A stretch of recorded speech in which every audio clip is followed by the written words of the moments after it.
All right, everyone. So let's continue with our Domain 5 amendment series, and today we'll be discussing, five topics back to back on encryption. So the new additions or the new changes in the topic of encryption. That is something which we'll be discussing in today's lecture.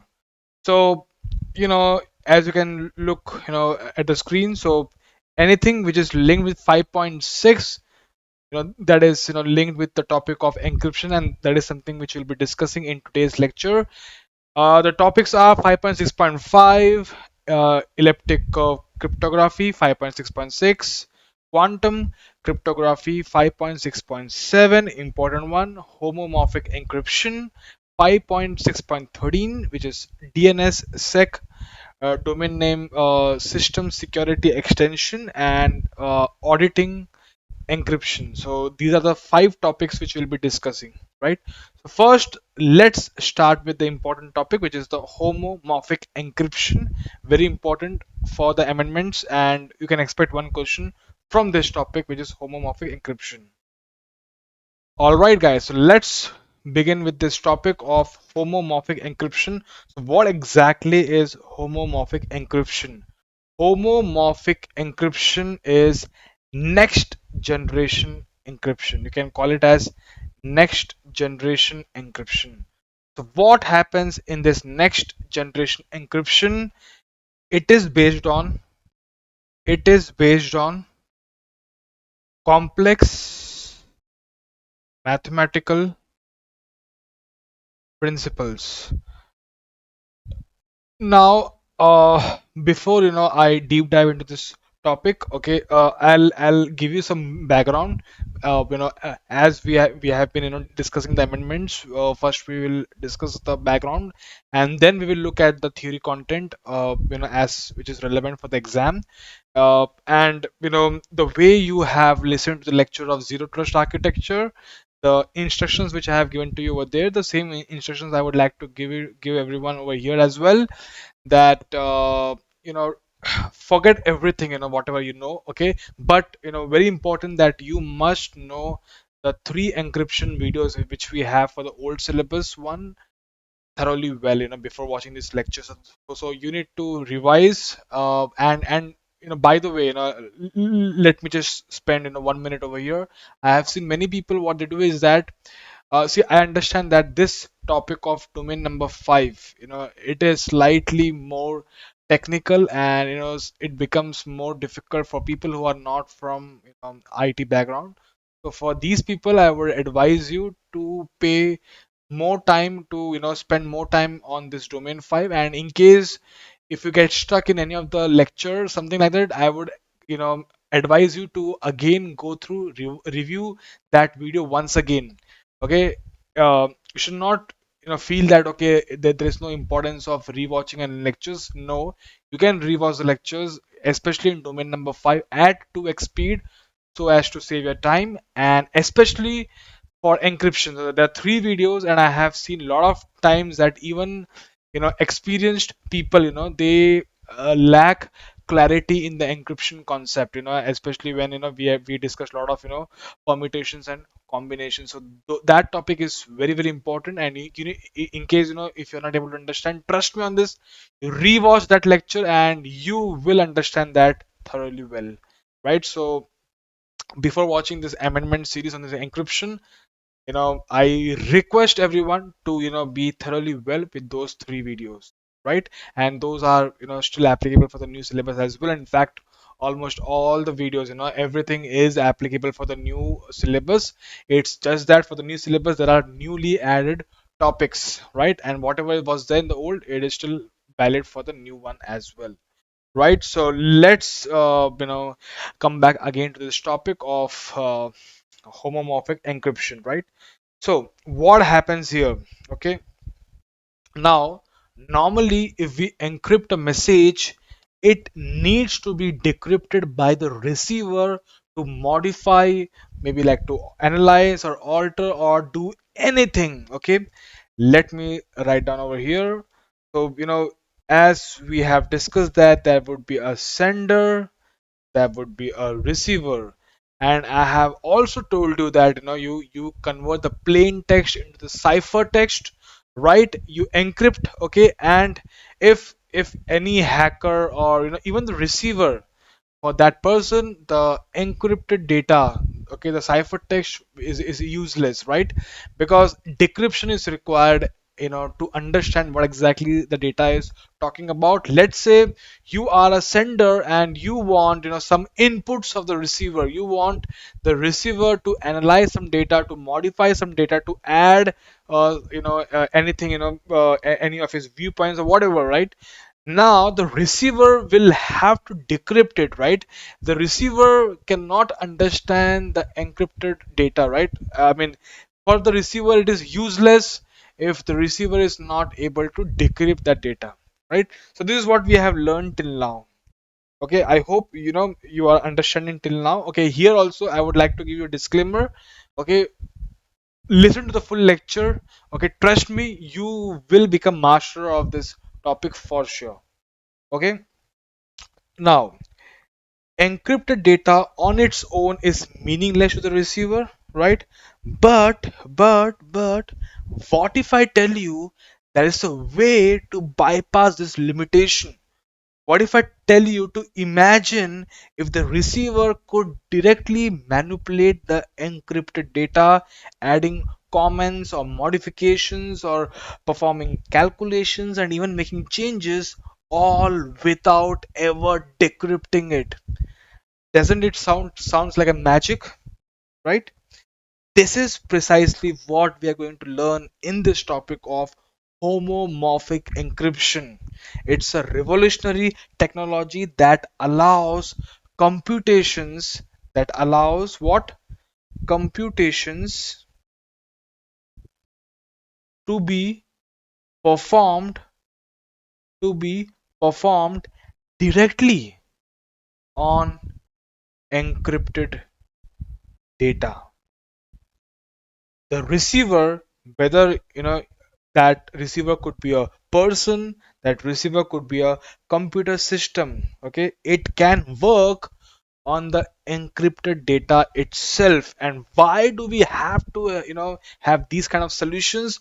We will discuss everything in the application, the usage, what we are trying to achieve over here. Each and everything we'll be discussing. But as of now, I hope everyone have understood this point, because these topics are, if you don't understand these topics, it can become very complex, right? So whatever I'm saying, you pay full attention, right? What exactly is happening is that there was a sender, there is a receiver, right? Now what is happening? So previously the sender used to encrypt, and then what, the receiver used to decrypt, right? And then let's say receiver adds something, any of his viewpoint, again receiver would be encrypting, and the sender would be decrypting, right? So this is how used to happen. But right now what will happen is that the encrypted data, receiver need not decrypt it. Receiver can work on the encrypted data and send back the encrypted data back to the sender. And now only and only here in this case, only the sender can look at the data. Okay, apart from the sender, there's no one in between, neither the receiver nor even the intruder. Even if they get access for any reason, they'll not be able to understand anything, and only the sender will be able to understand what exactly is the data about. And if we achieve something like this, this is nothing but homomorphic encryption. As of now, I'm just giving you some overview. Even if you don't understand, it's completely fine. Okay, so don't take that much stress, we'll be going in depth. All right. All right, so this is precisely what homomorphic encryption achieves, right? All right, so it will effectively allow the data analytics and processing to be carried out, on the encrypted data without the need for it to be decrypted first. So whatever things, whatever computation, analysis, processing, manipulations, alterations, additions, deletions, anything that can be done on the encrypted data without the need to be decrypted first, right? Now understand something. We have discussed in the past something like encryption at rest. We have discussed something like encryption in transit, and we have discussed something like encryption in use, right? So, I told you whenever there is some sensitive or confidential data, when you are storing that particular data, at rest, it needs to be in the encrypted form. During the transit, okay, from one location to another, whatever, again it has to be in the encryption format, right? And even in the use also, okay, if you are using this data, okay, the way we have discussed in the previous example, the receiver had to analyze the data, right?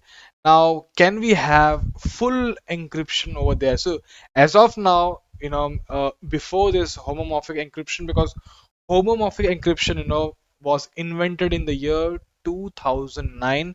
We'll be discussing again, more into this thing and who invented this, and what exactly happened and everything, with the examples, everything we'll be discussing. But as of now, I'm just giving you overview that this technology, you can say homomorphic encryption, was invented in the year 2009, right? And before that also, okay, this used to happen, but on a partial level. See, this technology is really good, but it still is in developing phase, even now also in the year 2024 also, it is still in the developing, because there are a lot of limitations when we'll be discussing about the limitations also over here. But before that also, there used to be what partial level of this homomorphic encryption, but only to some extent. It was having its limitation. Okay, it's not that previously, you could not achieve this. Previously also we could have achieved this, but it was on a very small level, small scale. But from the year 2009, they invented fully homomorphic encryption, wherein you can do all sort of analysis and processing and anything over the encrypted data. So basically what I'm trying to say over here is that we have already studied encryption at rest, we have studied encryption in transit, and we have studied encryption in use. Okay, but when I talk about the homomorphic encryption, we are kind of focusing more over here, which is encryption in use without the need of decrypting it first. So all the data analysis, all the processing, modification, alterations, addition, multiplication, whatever can be done, on that encrypted data itself without the need of decrypting it first. So, if you see, traditionally encryption in use, this one used to be a major challenge, because most encryption methods require the data to be decrypted before it could be processed, exposing into it to the potential threats that during that vulnerable time. So for some point of time, the data was required to be decrypted, and when the data is decrypted, so that exposes the data to the risk. So there used to be a lot of threats. Okay, let's say for example, we have taken the cloud service provider, right? And let's say we are storing some sensitive data over there, and if we want to process that particular information, even though the storage is in encryption form, but for doing any sort of analysis or whatever, we had to decrypt it. And when the data was decrypted, for some point of time, the risk used to increase, right? So this used to happen before, exposing it to the potential threats during that vulnerable time. So this traditional encryption method used to have major limitation, right? So as it used to require the decryption before any computation or any analysis, which could be performed on the data. And here which comes is homomorphic encryption, which acts as a game changer. So homomorphic, we can call it as a shortcut HE. Going forward, homomorphic encryption will be a game changer here. Will be a game changer here. right? It allows the computations to be performed directly on that encrypted data without the need or without ever exposing the plain text. So this means that the data can remain encrypted throughout the entire processing pipeline, ensuring security even during the active use. I hope you are trying to understand what are we discussing about, right?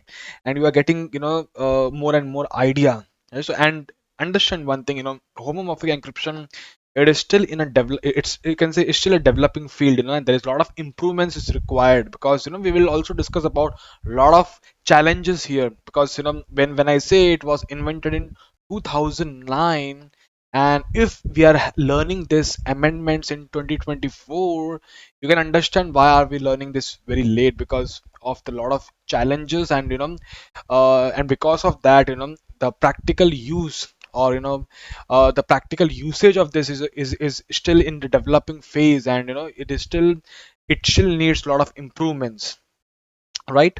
Now let me even show you the the practical applications of the platform, which do support this homomorphic encryption. Let me take you to, to that web page. Just a minute.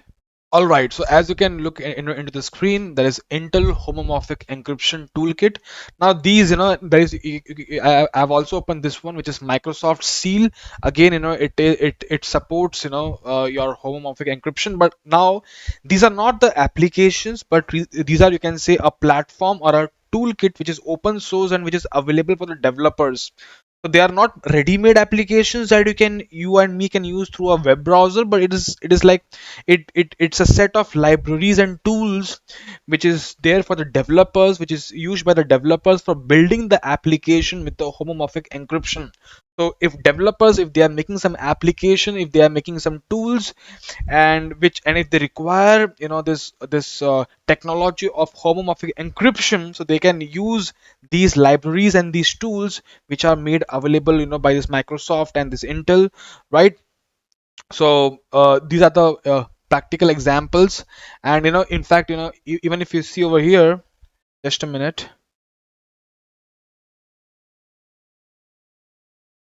Yeah, so even let me just zoom in. I hope it's visible now. So you can see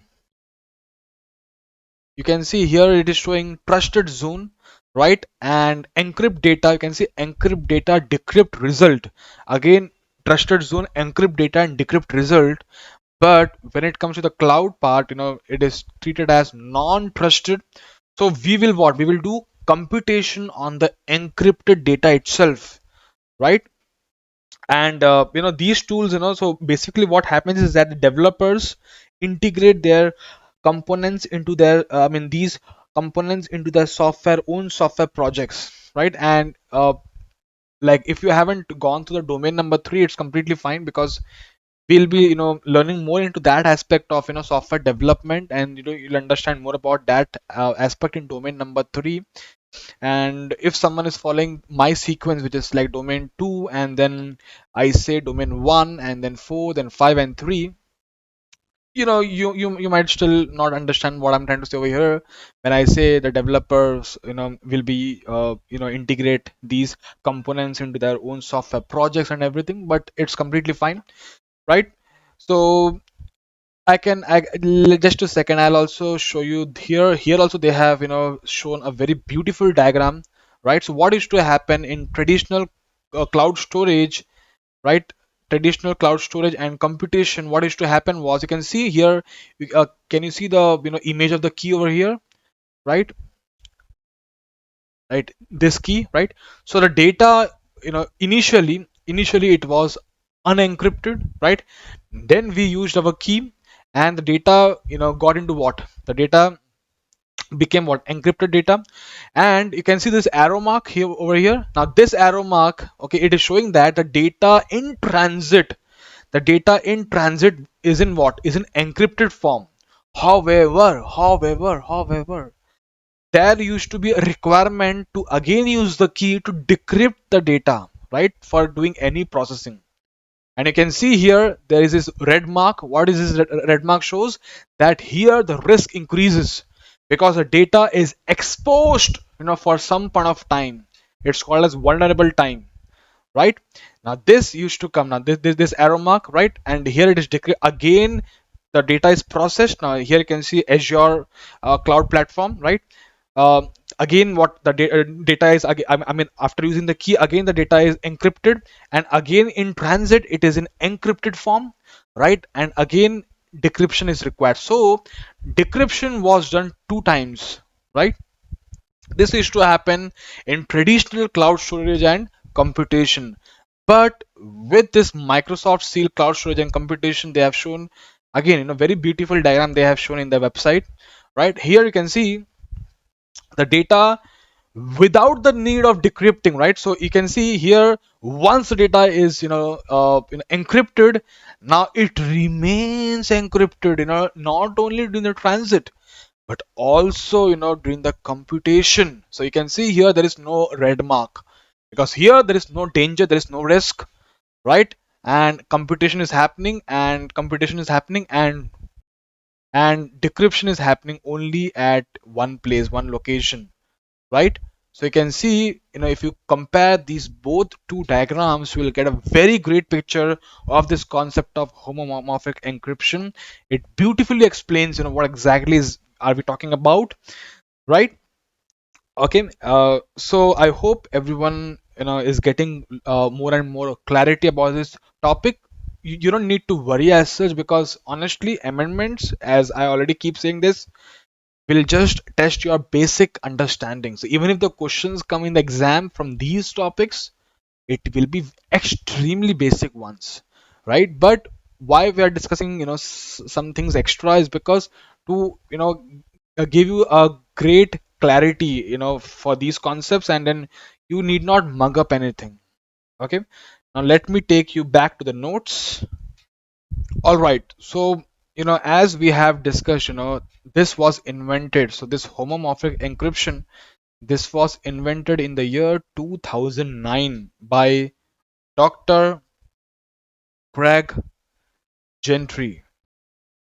So he was the guy, or he's the guy, I would say, who invented in the year 2009, right? And this was the first time we, had full homomorphic encryption. Okay, when I say full means, we will also be looking at a lot of types. There are 3 types of homomorphic encryption, which is partial, somewhat, and full. We will look into that afterwards.